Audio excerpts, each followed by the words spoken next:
இப்ப ஏன் இவங்கெல்லாம் கடந்து தவிக்கிறான்? அவர் ஒண்ணு சொல்றாரு, இவர் ஒண்ணு சொல்றாரு, இவர் ஒண்ணு சொல்றாரு. எதை செஞ்சாலும் இதை ஏன் நீ செய்யல, அதை ஏன் செய்யல, செஞ்சாக்கா ஏன் செஞ்ச, காப்பாத்த பாக்குறீங்க என்ன, எதிரி உங்க குற்றவாளிகளை காப்பாத்த பாக்குறீங்க என்ன, அவசரமா விசாரிச்சு அவனுக்கு தீர்ப்பு சொன்னா ஏன் இவ்வளவு அவசரமா தீர்ப்பு சொன்னேன்? இப்ப என்ன பண்றதுங்க? தீர்ப்பு சொன்னாலும் குத்தம் சொல்ற, தீர்ப்பு சொல்லலைனாலும் குத்தம் சொல்ற. அப்ப உன் நோக்கம் என்ன? ஏதாவது சொல்லணும், அவ்வளவுதான். இதுவரைக்கும் தேர்தல் நடந்தது சார், எதிர்கட்சிகள் இருக்கும், அவங்க ஏதாவது ஒரு கருத்து சொல்லுவாங்க, இவங்க எழுத்து சொல்லுவாங்க. ஆனா இன்னைக்கு அப்படி இல்ல, ஒரு பெரிய கொள்கை போர் நடக்குது. முதல்ல மாதிரி வடநாட்டுல இருந்து பாக்குறான் சார், இந்தியா பூரா பாக்குறான். ஒன்னே ஒண்ணு அவன் கண்ணை உறுத்துது, தமிழ்நாடு மட்டும் உறுத்துது.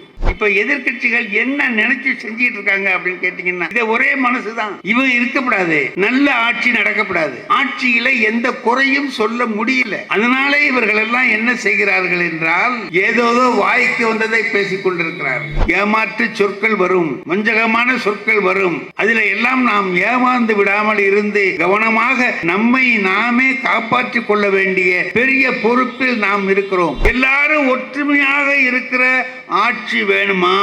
மதத்தாலும் ஜாதியாலும் சண்டை போட்டுக்கிட்டு இருக்கக்கூடிய ஆட்சி வரணுமா? அதுதான் இப்ப நம்ம முன்னால இருக்கக்கூடிய கேள்வி. இல்ல அதை பத்தி கவலை இல்ல, அந்த மதத்துக்காரனும் இந்த மதத்துக்காரனும் அடிச்சுக்கலாம் அப்படின்னு நினைச்சீங்கன்னா வேற எது வேணாலும் வரலாம். ரொம்ப அவசரமா எல்லா கட்சிகளும்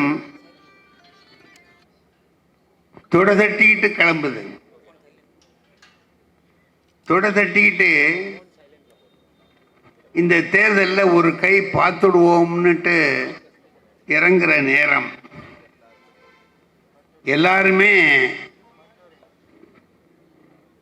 ஒவ்வொருத்தர் ஒவ்வொரு பார்வை. நம்முடைய முதல்வர் அவர்களுக்கு ஒரே பார்வை, மக்களோடு மக்களாக நின்று மக்களுக்கு வேண்டிய காரியங்களை செய்து எல்லாருடைய பெயரையும் அவர் வாங்கிட்டார். இப்போ இருக்கிற பிரச்சனை எதிர்கட்சிகளுக்கு என்ன ஒரு பெரிய பிரச்சனைன்னு கேட்டீங்கன்னா, குடும்ப தலைவர்களுக்கு, குடும்பத்தில் இருக்கிற பெண்களுக்கு, படிக்கிற பையன்களுக்கு, படிக்கிற பெண்களுக்கு எல்லாருக்கும் உதவி செய்து எல்லாருடைய மனதையும் அவர் கவர்ந்து விட்டார். இப்போ எதிர்கட்சிக்காரங்களுக்கு என்ன செய்யறதுன்னு தெரியாம தவிக்கிறாங்க. இந்த நேரத்தில் நேற்றுக்கு முந்தா நாள் 5000 ரூபாய் பணம் எல்லாருக்கும் வந்து சேர்ந்துட்டுது. அவங்க எல்லாரும் இப்போ என்ன பண்றாங்கன்னா, என்ன பண்றதுன்னுட்டு முழிச்சுக்கிட்டு இருக்காங்க. நம்முடைய முதல்வர் அவர்களுடைய பெரிய சிறப்பு என்னன்னா, என்ன செய்ய போறாருங்கிறதே தெரியலையே ஐயா, இவர் என்ன பண்ணுவாருன்னே தெரியலையேன்னு எல்லாரும் தவிக்கிறான். யாரெல்லாம் பிரதம மந்திரியிலிருந்து உள்துறை மந்திரியிலிருந்து அத்தனை பேரும் தவிக்கிறான். எல்லாருக்கும் என்னென்னமோ அவங்களுக்கு தெரிஞ்ச உத்திகளை எல்லாம் செய்து பார்க்கிறார்கள். இந்த நேரத்தில் நாம மீண்டும் இதே ஆட்சி அமைய வேண்டும்னு ஆசைப்படுறோம். அத்தனை பேருக்கும் அந்த ஆசை இருக்கு. அதுக்கு என்ன காரணம்? வெறும் ஆசைதான் காரணமா? வேற காரணம் இருக்கா என்று யோசித்து பார்த்தால், இந்த நாடு நல்லா வாழணும். தமிழனுக்கு உள்ள ஒரு குணம் என்னன்னா, தமிழன் என்று ஓர் இனம் உண்டு, தனியே அவருக்கு ஒரு குணம் உண்டு. தமிழனுக்குன்னு தனியா ஒரு குணம் இருக்கு. அது என்ன குணம்?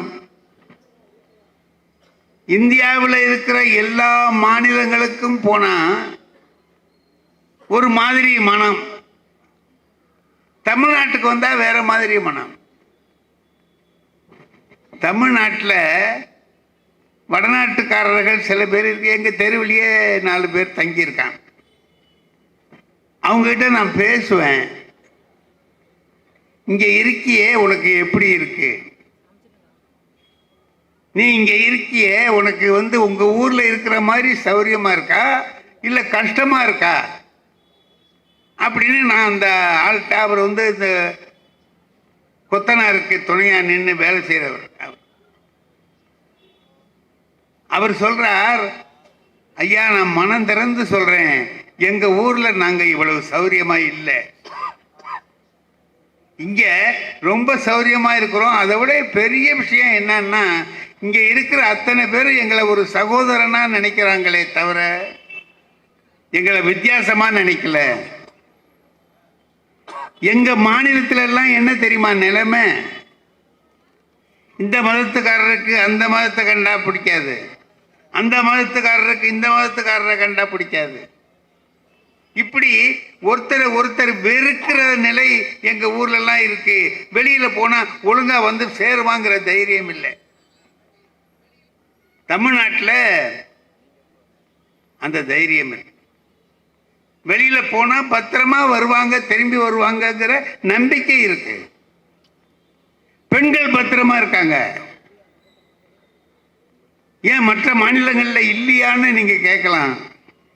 இந்த அளவுக்கு இல்லை, இந்த அளவுக்கு பாதுகாப்பா அவங்க எல்லாம் இல்லை. இருக்கிற மாதிரி அந்த நாட்டில் இருக்கிற அரசாங்கங்கள் இல்லை. அரசே வித்தியாசம் காமிச்சதுன்னா கீழே உள்ளவன்லாம் என்ன பண்ணுவான்? அரசே சார், மகாராஷ்டிராவில் முஸ்லீம்களுக்கு 5% இடஒதுக்கீடு கொடுத்துருந்தாங்க. அதை இப்போ கொஞ்ச நாளைக்கு 2 நாளைக்கு முன்னாடி நிறுத்திட்டாங்க. ஏன்?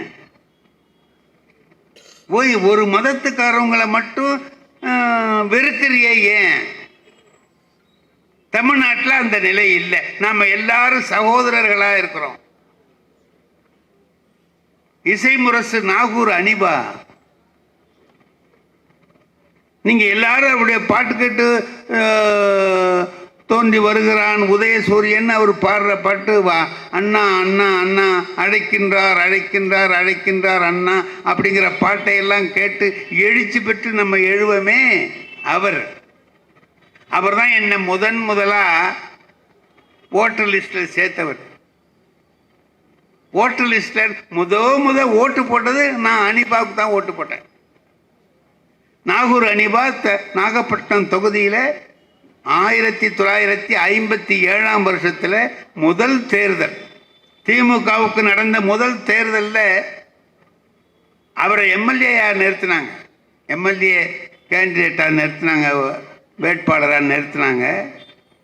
அப்போதான் நான் ஓட்டு போடுற தகுதியை அடைகிறேன். என்ன செஞ்சாங்க தெரியுமா? அப்ப திமுகவிலிருந்து அவருக்கு எவ்வளவு ரூபா கொடுத்தாங்க வேலை செய்யறதுக்கு? 900 ரூபாய் கொடுத்தாங்க. 900 ரூபாய். அவருக்காக நான் வேலை செய்தவன் அந்த காலத்தில். நாங்க அப்ப எத்தனை வயசு? எங்களுக்கு 20 வயசு. ஊடா போய் அந்த ஸ்லிப்பை கொடுப்போம். அந்த ஸ்லிப்பு 900 ரூபாய்க்கு அவர் என்ன பண்ணாரு? டோர் ஸ்லிப்புன்னு இந்த கதவுல ஒட்டுறதுக்கு உள்ள சின்ன ஸ்லிப்பு, அதை அடிச்சுட்டு வந்தார். அதுக்கு தான் 900 ரூபாய் ஆச்சு. எல்லாரும் வந்து அவருக்கு பிரச்சாரம் பண்ணாங்க. அவர் வெற்றி பெறல. அந்த தேர்தலில் அவர் வெற்றி பெறவில்லை. 1957 நடந்த முதல் தேர்தலில் நான் எதுக்கு சொல்றேன் தெரியுமா? அந்த அனிபா அவர்களும் நானும் எப்படி இருப்போம் அப்படின்னா சகோதரர்களாக இருந்தோம்.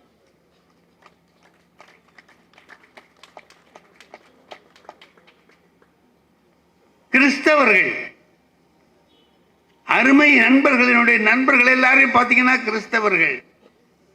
அவர்கள் வீட்டில் போய் நான் சாப்பிடுவேன், எங்க வீட்டுக்கு அவங்க வந்து சாப்பிடுவாங்க. நான் நாகூர்ல பிறந்தேன், இப்ப திருவாரூர்ல இருக்கிறேன். அந்த பெருநாள் வந்ததுன்னா, இப்போ பெருநாள் வரப்போகுது. இந்த பெருநாள் வந்ததுன்னா அங்கேருந்து பிரியாணி எடுத்து கொண்டாந்து எங்க வீட்டில் கொடுத்துட்டு போவார். என்னங்க அந்த தொடர்பு, என்ன அந்த உரிமை?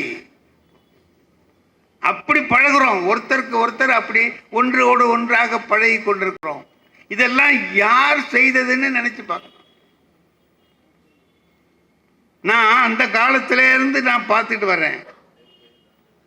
1949 திராவிட முன்னேற்ற கழகம் ஆரம்பிச்ச போது எனக்கு 12 வயசு. அன்னையிலிருந்து அண்ணாவை பார்த்தவனா, அண்ணா கூடவே அங்க இங்க போற இடங்களுக்கு போய் பார்த்து பழக்கப்பட்டவன், அண்ணா பேச்ச கேட்டவன். என்ன சொல்லுவார் தெரியுமா? ஒவ்வொரு ஊர்ல வர்ற பொழுதும் அந்தந்த ஊருக்கு தகுந்த வார்த்தைகளை சொல்லுவார். நாகூருக்கு நாகூர் அனிபா அவர்களுடைய வீட்டை திறந்து வச்சார் அண்ணா. ஒரு வீடு கட்டினார், சின்னதா, சின்ன வீடு இல்லை, வீடு சின்னதா இருந்துச்சு, அது கட்டினார். அதை திறந்து வைக்கிறதுக்கு அண்ணாவை கூப்பிட்டார். அண்ணா வந்தார், அதுல பேசுறார். அப்பதான் அந்த கூட்டணி உருவாகுது. கூட்டணி உருவாகிற நேரம் யார் யார் இருக்காங்கன்னா 3 பேர் தான் இருந்தாங்க. அப்போ அண்ணாவோட இஸ்மாயில் சாஹிப் இருந்தார், அவர் முஸ்லீம் லீக். ராஜகோபாலாச்சாரியார் இருந்தார், அவரு சுதந்திர கட்சி. 3 பேர். அப்போ என்ன செய்வாங்க எதிரிகள், எதிர்கட்சியில் அவரு என்ன சொல்லுவாங்கன்னா, முக்காலி கூட்டை முறியடிப்போம், முக்காலி கூட்டை முறியடிப்போம் அப்படின்னா. முக்காலின்னு சொன்ன போது என்ன சொன்னாங்க? இந்த கூட்டணி உருப்படாதுன்னு சொன்னாங்க. உங்களுக்கு ஒரு கொள்கை, உங்களுக்கு ஒரு கொள்கை, உங்களுக்கு ஒரு கொள்கை, நீங்க எப்படி ஒற்றுமையா இருக்க முடியும்னு கேட்டாங்க. அப்ப நாகூர்ல பேசுகிற பொழுது அண்ணா சொன்னார், நாங்க தேர்தலுக்காக ஒன்றுபட்டிருக்கிறோம், எங்களுக்கெல்லாம் வெவ்வேறு கொள்கைன்னு எங்களுக்கே தெரியும். ஒரு கால் எங்களுக்கு ஒத்து வரலன்னா 3 முறை தலாக் சொல்லிவிட்டு பிரிந்து விடுவோம்னார். 3 முறை தலாக் சொல்லிவிட்டு பிரிந்து விடுவோம், அதுக்காக கவலைப்பட மாட்டோம். அந்த நாகூருக்கு வந்த உடனே இஸ்லாமியர்கள் சொல்லுகிற வார்த்தையை அப்படியே சொன்னார். இப்படி இஸ்லாமியர்களோடு, கிறிஸ்தவர்களோடு, எளிய பிற்பட்ட பட்டியலின மக்களோடு நம்முடைய தொடர்பு அழுத்தமாக இறுக்கமாக இருக்கு. அவங்களுக்கு செய்ய வேண்டிய எல்லா நன்மைகளையும் தொடர்ந்து செய்துட்டு இருக்கிறோம், தொடர்ந்து செய்து கொண்டிருக்கிறோம். அண்ணா சொன்னார், நான் கொண்டு வந்திருக்கிற இந்த திட்டங்களை எந்த கொம்பனாலும் எந்த காலத்திலும் மாற்ற முடியாதுன்னு சொன்னார். அந்த வகையில நாம எல்லாரும் எல்லா மக்களுக்கான நன்மைகளையும் நம்முடைய அரசு செய்து வருகிறது. இப்ப ஏன் இவங்கெல்லாம் கடந்து தவிக்கிறான்? அவர் ஒன்று சொல்றாரு, இவர் ஒன்று சொல்றாரு, இவர் ஒன்று சொல்றாரு. எதை செஞ்சாலும் இதை ஏன் நீ செய்யல, அதை ஏன் செய்யல, செஞ்சாக்கா ஏன் செஞ்ச, காப்பாற்ற பாக்குறீங்க என்ன, எதிரி உங்க குற்றவாளிகளை காப்பாற்ற பாக்குறீங்க என்ன. அவசரமா விசாரிச்சு அவனுக்கு தீர்ப்பு சொன்னா, ஏன் இவ்வளவு அவசரமா தீர்ப்பு சொன்னீங்க? இப்ப என்ன பண்றதுங்க? தீர்ப்பு சொன்னாலும் குத்தம் சொல்ற, தீர்ப்பு சொல்லலைனாலும் குத்தம் சொல்ற. அப்ப உன் நோக்கம் என்ன? ஏதாவது சொல்லணும், அவ்வளவுதான். ஏன் சொல்றான்? ஒரே காரணம்தான், பொறாமைதான். என் நண்பன் ஒருத்தன் இருந்தாங்க, என் வீட்டுக்கு வருவான். வீட்டுக்கு வந்தான்னா ஏதாவது நல்லா இருந்தா அவனுக்கு பொறுக்காது, நல்லவன். இப்படி கொல்லை பக்கம் போவான், வாழை மரம் கொஞ்சம் நல்ல பெரிய தாறு, பெரிய பெரிய பழமாக இருந்துச்சு. பார்த்தான், மரம் நல்லா காய்க்குது போல இருக்கேன்னா, மரம் நல்லா காய்க்குது போல இருக்கேன்னா. போனான் சார், 2 நாளையில் அது கூட இருந்த சிங்க வெடிச்சிருந்த கண்ணை எல்லாம் விட்டு ஒரு வார்த்தை தான் சொன்னான், நல்லா காய்க்கும் போல இருக்கேன்னா போட்டு. என் பேரன் தெருவில் விளையாடிக்கிட்டு இருந்தான், பார்த்தான், துரு துருன்னு இருக்கானேன்னு சொல்லிட்டு போனான், காலை உடைச்சிக்கிட்டு வந்தான். இவனுக்கு அந்த பொறாமை. கிராமத்திலேருந்து எங்கள் ஆள் வந்தார். அவர் சொன்னார், நம்ம வயல்ல களை ரொம்ப மண்டி போச்சுங்க, களை எடுக்கணும். நான் சொன்னேன் வேண்டாம். நம்ம ஃப்ரெண்டு ஒருத்தன் இருக்கான், இவன் வாயால் சொன்னாலே நடக்கும்ட. இவன் வாயால் சொன்னாலே நடக்கும். நான் கொண்டாடுறேன் அவனை அப்படின்னு கிராமத்துக்கு அவனை செலவு பண்ணி அழைச்சிட்டு போனேன். எதுக்கு அழைச்சிட்டு போகிறேன்னா, அனாவசியமாக வரமாட்டேன்னா, சும்மா வாடா, முக்கியமான வேலை, உனக்கு பழக்கமான வேலையை செய்யப்பா. வந்தான், சுற்றி காமிச்சேன், வயலையெல்லாம் சுற்றி காமிச்சேன். பார்த்தா என்னன்னா, களை ரொம்ப மண்டி இருக்கு, உன் வாயால் ஒரு வார்த்தை சொல்லுடா நடக்கும் அப்படின்னு. அவன் என்ன சொன்னான் தெரியுமா? இவ்வளவு கலைகளுக்கு இடையில பயிர் 2 ஒன்று இருக்கேன்னா, பயிர் போயிட்டு அது ஒன்றும் இல்லை, அவன் மனசு. இப்போ எதிர்கட்சிகள் என்ன நினைச்சு செஞ்சிட்டு இருக்காங்க அப்படின்னு கேட்டீங்கன்னா, இதை ஒரே மனசு தான். இவன் இருக்கக்கூடாது, நல்ல ஆட்சி நடக்கப்படாது, ஆட்சியில எந்த குறையும் சொல்ல முடியல. அதனால இவர்கள் எல்லாம் என்ன செய்கிறார்கள் என்றால், ஏதோதோ வாய்க்கு வந்ததை பேசிக் கொண்டிருக்கிறார்கள். நாம எல்லாரும் தமிழை எந்த வகையில எல்லாம் உயர்த்தலாம், எப்படியெல்லாம் மேம்படுத்தலாம் என்று பார்த்து தமிழை மேம்படுத்தி கொண்டு வருகிற ஆட்சியை நாம் இப்பதான் கண்கூட பார்க்கிறோம். உங்களுக்கு தெரியுமா, எல்லா மாணவர்களையும் கூட்டி வைத்து திருக்குறள் திருப்பணின்னு ஒன்று நடக்குது. திருக்குறள் திருப்பணி, அந்த மாணவர்களுக்கு திருக்குறள் சொல்லுகிற பணி தொடர்ந்து நடந்துகிட்டு வருது. அதற்கு ஒரு ஆசிரியர், எல்லாத்தையும் நல்ல ஒழுக்கம் வரணும், நல்ல பண்பாடு வரணும், தமிழ் இலக்கியங்களை எல்லாரும் கற்க வேண்டும், எல்லாருக்கும் தெரிஞ்சிருக்கணும் என்றெல்லாம் நினைத்து செய்கிற இந்த செயல் இருக்கே, அற்புதமான செயல். அப்புறம் ஏண்டா இப்படிலாம் கடந்து கத்திரி கிடக்கிறானோ அப்படின்னு சொல்லி நம்ம எல்லாரும் நினைச்சு பார்த்தோம்னா ஒண்ணுதான் தெரியுது, ஒரே காரணம் தான். உடனே ஒருத்தன் கோயில்ல மணி அடிப்பான், மணி அடிச்சா ஒருத்தன் போய் சோறு வாங்கி சாப்பிடுவான். மணி அடிச்சா ஒரு பட்டை சோறு கொடுப்பான், பூஜை நடக்கும், பூஜை நடந்தவொடனே ஒரு பட்டை சோறு கொடுப்பான், வாங்கி சாப்பிடுவான். தினம் வாங்கி சாப்பிடுவான். அவனுக்கு என்ன ஒரு அடையாளம்னா மணி அடிக்கிறது தான். மணி அடிச்ச உடனே போவான், கோயிலுக்குள்ள போவான், அவர் பூஜை பண்ணிவிட்டு ஒரு பட்டை சோறு கொடுப்பாரு, அன்னைக்கு சாப்பாடு சரியா இருக்கும், போயிடுவான். ஒரு 7-8 நாளா மணியே அடிக்கல, மணியே அடிக்கல. இவன் போறான், அதுக்குள்ள அவர் போயிட்டாருங்கிறான், போறான், சோறு கிடைக்கல. ஒரு நாள் அது குறுக்கள் வந்தார், இவன் அவரை பிடிச்சிட்டான். யோ, ஏன் மணி அடிச்சு தொலைக்க மாட்டேங்கிற, என்ன விஷயம்?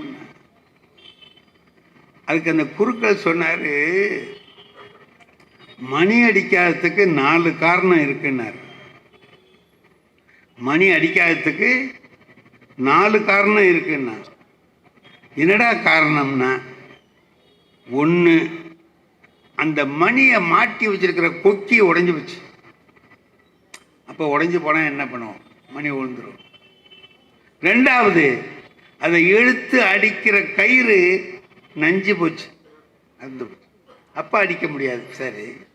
3வது காரணம், அதை அடிக்கிற பையனுக்கு 2 நாளா ஜுரம். சரி. 4வது காரணம், அந்த மணி 1 வாரத்துக்கு முந்தி திருட்டு போயிட்டு. இப்ப எதுங்க காரணம்? திருட்டு போன மணியில கயிறு இருந்தா என்ன, இல்லைன்னா என்ன? திருட்டு போன மணியில கொக்கி இருந்தா என்ன, இல்லைன்னா என்ன? ஒரே காரணம், திருட்டு போச்சு, அதானே? இப்ப இத்தனை பேர் இந்த எதிர்கட்சிக்காரர்கள் எல்லாரும் தொடர்ந்து என்னென்னமோ பேசுறாங்களே, என்னடா காரணம்னா 7 காரணம் சொல்லுவான். இல்ல, ஒரே காரணம் தான். என்ன தெரியுமா? இது நல்லா ஆட்சி செய்யறத பொறுத்துக்க முடியல, பொறாமை.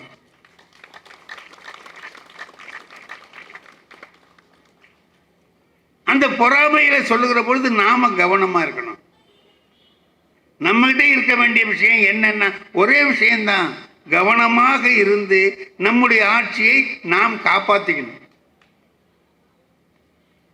கோயிலில் விழா நடக்குது இல்லை, போகும்போது பெண்கள் கழுத்தில் நிறைய நகை போட்டிருப்பாங்க. அப்போ போலீஸ்காரவங்க என்ன சொல்லுவாங்க தெரியுமா? கவனமாக பார்த்துக்குங்க, நகையை கவனமாக பார்த்துங்க அப்படின்னு துணியை எடுத்து போட்டு மூடி அதை எடுக்க முடியாத அளவுக்கு பத்திரமா இருங்க, உங்கள் நகையை நீங்கள் காப்பாற்றிக்கங்க, இங்கே திருடர்கள் இருக்கிறார்கள், கவனமாக இருங்க. அதைத்தான் இப்போ நம்ம மக்களுக்கு சொல்ல வேண்டியதாக இருக்கு. அருமையான நண்பர்களே, தாய்மார்களே, பெரியோர்களே, எல்லாரையும் நான் தாழ்வணிந்து கேட்டுக்கொள்வது ஒன்றுதான், இந்த ஆட்சியை காப்பாற்றிக் கொள்ளுங்கள். அது நம்முடைய சொத்து, இது நம்முடைய சொத்து.